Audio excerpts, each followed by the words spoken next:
আসসালামু আলাইকুম। আপনারা যারা নতুন পেজ খুলেছেন বা খুলবেন, আপনাদের উদ্দেশ্যে আমি কয়টা কথা বলবো।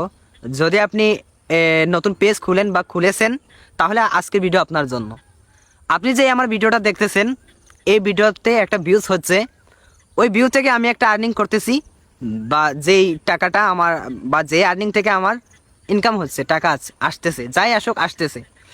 সো আপনি যদি আমার ভিডিও দেখেন, আপনি যদি আমার ভিডিও দেখে আমি টাকা পাই, তাহলে আপনার ভিডিও কেন আমি দেখবো না, বা আপনি কেন পাবেন না? এই চিন্তাধারা একটু রাখবেন, যে আমি যদি আপনার আরেকজনের ভিডিও দেখে সে ইনকাম করতে পারে, তাহলে আমি কেন পারবো না এরকম করতে? হ্যাঁ, এরকম মাথায় চিন্তা রাখবেন সব সময়। তো যারা নতুন পেজ খুলেছেন, হ্যাঁ, আপনাকে প্রথম অবস্থায় আসলে কেউই সাপোর্ট করবে না, বা প্রথম অবস্থায় আপনাকে কেউই লাইক দেখলেও লাইক দিবে না বা কমেন্ট করবে না। হ্যাঁ, তো আপনি কি করতে হবে, যখন নতুন পেজ খুলবেন, প্রথমে আপনারা ইউটিউবে গিয়ে সার্চ করবেন পেজ কিভাবে ওপেন করে।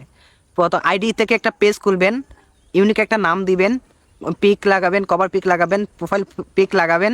লাগানোর পরে তারপরে আপনি প্রতিদিন সকালে একবার 9টার সময়, বিকেলে একবার আসরের পর, রাত্রে একবার এসার পর, এই তিন টাইমে তিনটে ভিডিও আপলোড করবেন। এখন আপনি যদি রিলস ভিডিও দেন, শর্ট ভিডিও আর কি, যদি শর্ট ভিডিও দেন, আশা করি সবচেয়ে বেশি ভালো হবে। কারণ শর্ট ভিডিওতে বেশি দেখবেন ভিউজ হয়, যে থেকে বড় ভিডিওগুলো থেকে। আর আমরা বড় ভিডিওগুলো করার উদ্দেশ্য হচ্ছে যে যত লম্বা বেশি হবে ভিডিও, তত কি হবে, আর্নিংটা বেশি হবে। তো দেখা গেছে আপনি যখন পেজ খুলবেন, 5,000 ফলোয়ার ছাড়া তো আর আপনি মনিটাইজ পাবেন না, আর মনিটাইজ পাওয়ার আগে তো আর আপনি আর্নিং করতে পারবেন না। তো আপনি সেই ক্ষেত্রে রিলসই আপলোড করেন, যেহেতু আপনি তো আর্নিং করতেছেন না। শুধু আপনার এখন দরকার কি, ফলোয়ার। আপনার চিন্তা থাকতে হবে যে আমি শুধু ফলোয়ার দরকার, আমার এখন ওয়াচ টাইমের দরকার আর ফলোয়ারের দরকার। তো আপনি এই ভিডিওগুলো, শর্ট শর্ট ভিডিওগুলো আপলোড দিবেন বেশি বেশি করে। আপনি যখন 3 বেলা 3বার ভাত খান, ওই 3বার আপনি টাইম করে ওই ভিডিওগুলো আপলোড দিবেন। তবে একটা অনুরোধ থাকবে, আপনারা কখনো এই ভিডিও করাকে বা পেজে ইউটিউবে ভিডিওগুলোকে আপনারা প্রফেশনালভাবে আপনার মূল ওয়ার্ক করে নেবেন না, মূল কাজ হিসাবে নেবেন না। আপনার অন্যান্য কাজের পাশাপাশি এইটাকে রাখবেন, তাহলে সবচেয়ে বেশি ভালো হবে। কারণ পেজ আজ আছে কাল নাও থাকতে পারে, এগুলো কোনো ভরসা নাই।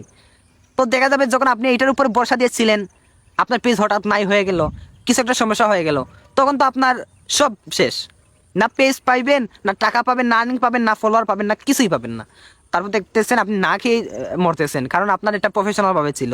যদি আপনি এটা ওয়ার্কের পাশাপাশি নেন, অন্যান্য কাজের পাশাপাশি নেন, এইটাকে পাশাপাশি, হ্যাঁ, টাইম পাসের জন্য প্রথমে নেবেন, তাহলে দেখবেন আপনার এইটাও হচ্ছে, আপনার মূল কাজ যেটা ওইটাও হচ্ছে। তবে একটু মন দিবেন আর কি এইটাতে, তাহলে কি আপনি পারবেন।